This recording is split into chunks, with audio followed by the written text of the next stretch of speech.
Hi friends, आप सभी का टारगेट विद शरद के एजुकेशनल प्लेटफार्म पे आप सभी का हार्दिक स्वागत है। आज हम आप लोगों के बीच लेके आए हैं महत्वपूर्ण करंट अफेयर्स।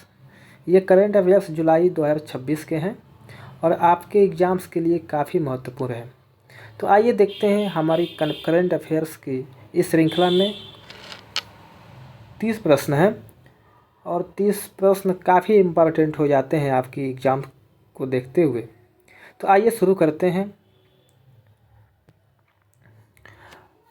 हमारा पहला क्वेश्चन है, आयुष्मान सारथी चैटबॉट पीएम जय किसने लॉन्च किया है? पहला ऑप्शन है स्वास्थ्य मंत्रालय, गृह मंत्रालय, सी कृषि मंत्रालय, डी परिवहन मंत्रालय।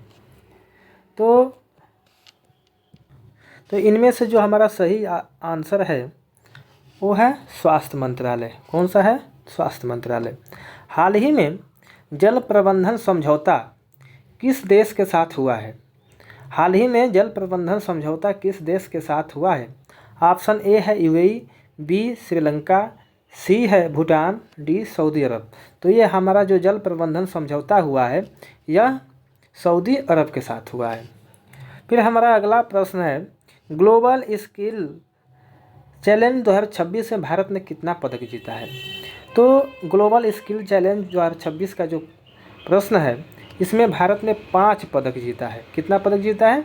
5 पदक जीता है, जिसमें 3 भारत ने स्वर्ण पदक जीता है, 3 जो है गोल्ड जीता है, 1 जो है सिल्वर जीता है और 1 ब्रॉन्ज जीता है। ठीक है। हमारा अगला प्रश्न है, ऑफशोर एयरपोर्ट की आधारशिला कहाँ रखी गई है? ऑफशोर एयरपोर्ट जो है आपके पालघर महाराष्ट्र में बन रहा है। बहुत ही इम्पोर्टेंट प्रश्न है, ऑफशोर एयरपोर्ट की आधारशिला कहाँ रखी गई है? तो यह आपका पालघर महाराष्ट्र में रखी गई है। चलते हम अगले पेज पे अपने। तो हमारा अगला प्रश्न है, भारत द्वारा 2025 के अंत तक यूपीआई किस देश में शुरू किया जाएगा? भारत ने 2026 के अंत तक यूपीआई को दूसरे देशों में भी, जैसे कि अन्य देशों में भी शुरू किया गया है। इस प्रकार भारत ने अपना लक्ष्य निर्धारित किया है कि 2026 के अंत तक यूपीआई को एक देश है जिसमें शुरू किया जाएगा। तो वह देश कौन सा है? तो देखिए, पहला विकल्प हमारा है ऑस्ट्रेलिया, दूसरा है बांग्लादेश, ऑप्शन सी है सेशल्स और डी है जिबूती। तो भारत ने किस देश में शुरू करने का लक्ष्य रखा है? तो यह आपका सेशल्स में रखा है। आगे चलते हैं। विश्व रोइंग कप में भारतीय सैनिकों ने कौन सा पदक जीता है? भारतीय सैनिक जो है विश्व रोइंग कप में भाग लिए हैं, तो इनमें भारतीय सैनिक कौन सा पदक जीते हैं? ऑप्शन ए है रजत पदक, बी है कांस्य पदक, सी स्वर्ण पदक और डी इनमें से कोई नहीं।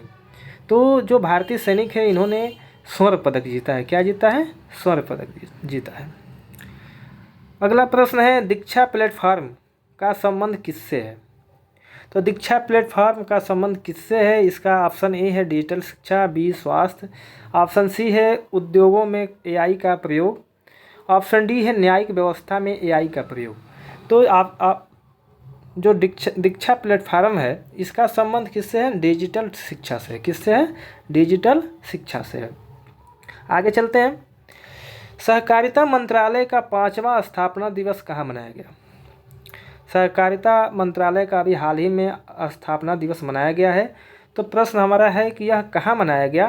तो option A Vigyan Bhawan, option B Bharat Mandapam, option C Hyderabad House, option D है संसद भवन। तो यह आपका भारत मंडपम में मनाया गया है। किस में मनाया गया? भारत मंडपम में मनाया गया है। अगला प्रश्न है, ब्रिक्स एंटी ड्रग एजेंसियों की बैठक कहाँ आयोजित हुई है? ब्रिक्स एंटी ड्रग एजेंसियों की बैठक कहाँ आयोजित हुई है? ऑप्शन ए है नई दिल्ली, ऑप्शन बी है गुवाहाटी, ऑप्शन सी है मुंबई, ऑप्शन डी है जयपुर। तो यह बैठक कहाँ आयोजित हुई है? तो यह गुवाहाटी में हुई है। कहाँ हुई है? गुवाहाटी में हुई है। अगला प्रश्न है भारत इजराइल BIA किससे संबंधित है। अभी हाल ही में भारत और इजराइल के बीच समझौता हुआ है। यह किससे संबंधित है, तो यह निवेश से संबंधित है। किससे है, निवेश से संबंधित है। VV ग्राम जी योजना का शुभारंभ किसने किया है। बहुत अच्छा प्रश्न है। VV ग्राम जी योजना का शुभारंभ किसने किया है। Option A Amit Shah, option B Shivraj Singh Chouhan और option C Rajnath Singh, option D Nitin Gadkari. तो इन्होंने किसने शुभारंभ किया है, तो यह आपका शिवराज सिंह चौहान ने किया है। किसने किया है, शिवराज सिंह चौहान ने किया है।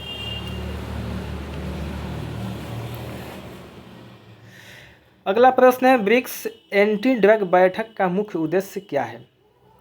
ब्रिक्स एंटी ड्रग बैठक का मुख्य उद्देश्य क्या है, तो ड्रग्स से ही आप लोग समझ सकते हैं कि यह मादक पदार्थ यानी नशीले पदार्थों की तस्करी से संबंधित है। तो यह आपका बी आंसर हो जाएगा, मादक पदार्थों की तस्करी को रोकने हेतु सहयोग बढ़ाना। यानी ब्रिक्स देशों के बीच इस बात को लेकर बैठक हुई है कि जो मादक पदार्थ है उनकी तस्करी को कैसे रोका जाए। अब आगे चलते हैं अगले प्रश्न पे। हमारा अगला प्रश्न है एस्पायर योजना किस मंत्रालय से संबंधित है। एस्पायर योजना किस मंत्रालय से संबंधित है। ऑप्शन ए है कृषि मंत्रालय, ऑप्शन बी है MSME मंत्रालय, ऑप्शन सी है शिक्षा मंत्रालय और ऑप्शन डी है स्वास्थ्य मंत्रालय। तो यह जो योजना है एस्पायर योजना, यह आपके MSME मंत्रालय से संबंधित है। अगला प्रश्न भी एस्पायर योजना से ही संबंधित है। एस्पायर योजना का मुख्य उद्देश्य क्या है, तो इसका जब MSME मंत्रालय से होगा तो यह जरूर जो है कि ग्रामीण उद्योग या उद्योगों से संबंधित होगा। तो आप जो प्रश्न 14 है इसमें हमको ऑप्शन बी सही है, ग्रामीण उद्यमिता और नवाचार को बढ़ावा देने से संबंधित इसका क्या है, उद्देश्य है। एस्पायर योजना का मुख्य उद्देश्य क्या है, ग्रामीण उद्यमिता और नवाचार को बढ़ावा देना। हमारा अगला प्रश्न है विकसित भारत 2047 के संदर्भ में PPP का पूर्ण रूप क्या है। तो पहला ऑप्शन है पब्लिक पॉलिसी प्रोग्राम, दूसरा ऑप्शन है public private partnership, option C है public power project, option D है प्राइवेट पब्लिक प्लान। तो यह आपका पब्लिक प्राइवेट पार्टनरशिप, बहुत सारे ऐसे प्रोजेक्ट भारत सरकार द्वारा चलाए जा रहे हैं जो पब्लिक प्राइवेट पार्टनरशिप पे आधारित है। यानी उसमें सरकार का भी पैसा लगता है और प्राइवेट सेक्टर का भी उसमें निवेश होता है। तो ये दोनों लोगों के संयुक्त साझेदारी से यह जो है कि PPP मॉडल चलता है। तो हमारा अगला प्रश्न है RBI ने किन संस्थाओं पर 66.7 लाख का जुर्माना लगाया है। अभी RBI ने कुछ संस्थाओं पे क्या किया है कि जुर्माना लगाया है। यह संस्थाएं कौन सी है, आइए देखते हैं। ऑप्शन ए SBI और PNB, option B Bank of Baroda और GIC Housing Finance, option C है HDFC बैंक और ICICI बैंक, ऑप्शन डी है नाबार्ड और सिडबी। तो यह जो जुर्माना लगाया गया है यह बैंक ऑफ बड़ौदा और GIC हाउसिंग पर लगाया गया है। ठीक है, आगे चलते हैं। प्रश्न संख्या 17 इसमें है प्रधानमंत्री नरेंद्र मोदी को घाना का सर्वोच्च नागरिक सम्मान कौन सा मिला है। बहुत इम्पोर्टेंट प्रश्न है, बहुत इम्पोर्टेंट है। इसको हम वेरी इम्पोर्टेंट लिख सकते हैं। क्या कर सकते हैं, इसको वेरी इम्पोर्टेंट लिख सकते हैं। तो ऑप्शन ए है order of freedom, option B है order of merit, option C है the officers of the order of the star of Ghana और ऑप्शन डी है ग्रैंड क्रॉस अवार्ड। तो ये आपका ऑप्शन सी सही है, the officer of the order of the star of Ghana. अगला प्रश्न है ब्रिक्स शिखर सम्मेलन 2026 का आयोजन कहाँ हुआ है। यह भी काफ़ी इम्पोर्टेंट प्रश्न है। क्या है, काफ़ी इम्पोर्टेंट प्रश्न है। तो इसमें option A New Delhi, option B Beijing, option C Rio de Janeiro Brazil, option D Moscow.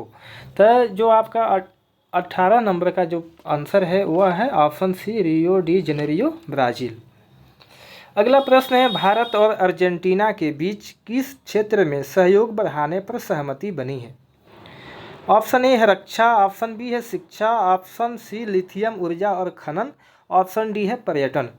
तो जो भारत और अर्जेंटीना के बीच लिथियम ऊर्जा और खनन को लेकर के सहमति बनी है।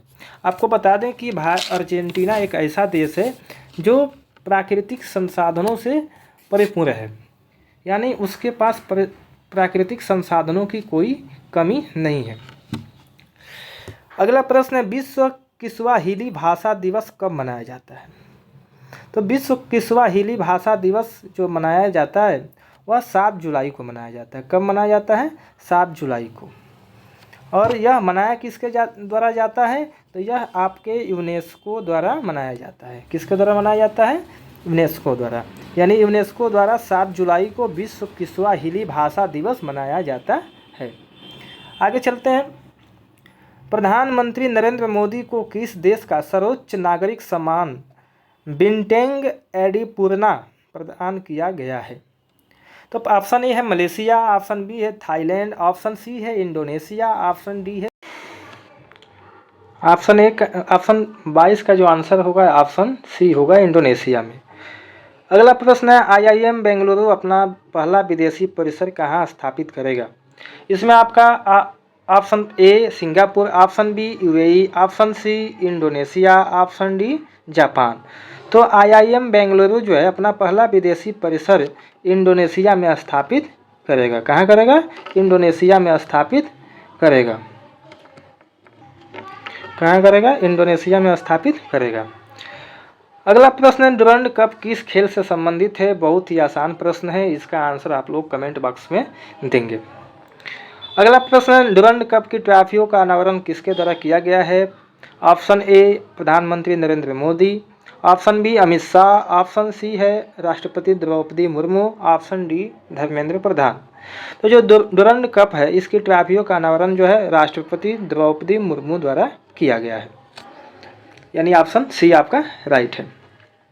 अगला प्रश्न है, पीसीएमए 2026 का संबंध किससे है? तो पीसीएमए 2026 का संबंध किससे है?